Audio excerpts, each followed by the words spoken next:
Bonsoir à toutes et à tous, merci de votre présence. C'est un constat, Mayotte n'a jamais autant fait l'objet d'initiatives citoyennes. En finir avec l'insécurité, l'un des principaux objectifs des habitants. Nous nous pencherons ce soir sur la problématique du ramassage des déchets dans le chef-lieu. Exemple, à Massimoni, un quartier de Cavani, les habitants sont excédés.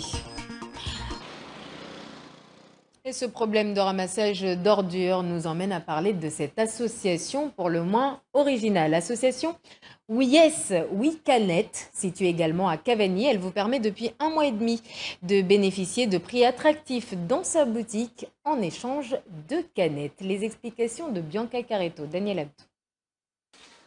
Laurent met en rayon son stock de marchandises. Il a obtenu cette marchandise gratuite grâce à des dons et des collectes dans les grandes surfaces.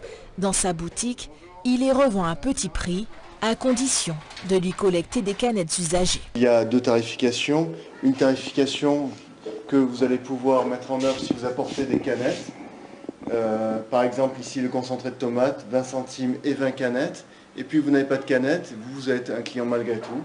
Vous allez payer 25 centimes, donc un prix inférieur à ce qui se fait sur le marché en général. Mohamed est un client régulier. 2 à 3 fois par semaine, il s'adonne à un ramassage de boîtes métalliques.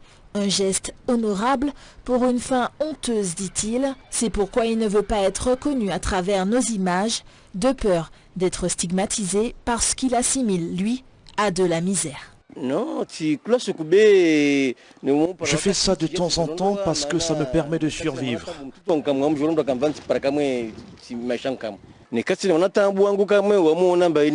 Quand j'ai des petits soucis, c'est une bonne solution. Si je trouve 60 canettes, ça me permet de manger. Une économie sociale et solidaire qui permet à une partie de la population de se fournir à moindre prix. Bonjour. Bonjour. Avec cette vingtaine de canettes récoltées, il va pouvoir se payer du riz. Il débourse 1,50 €, c'est 2 fois moins cher qu'en grande surface.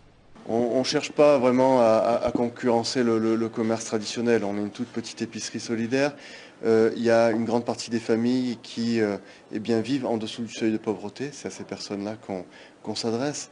Les autres personnes qui n'ont pas le temps de ramasser des canettes, qui ont le pouvoir d'achat, elles vont vers le commerce traditionnel et c'est tant mieux.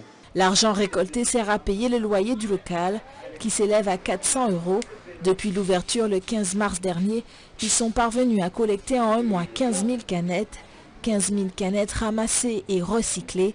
15 000 canettes qui, grâce au travail de collecte, permet de manger et surtout retrouver sa dignité.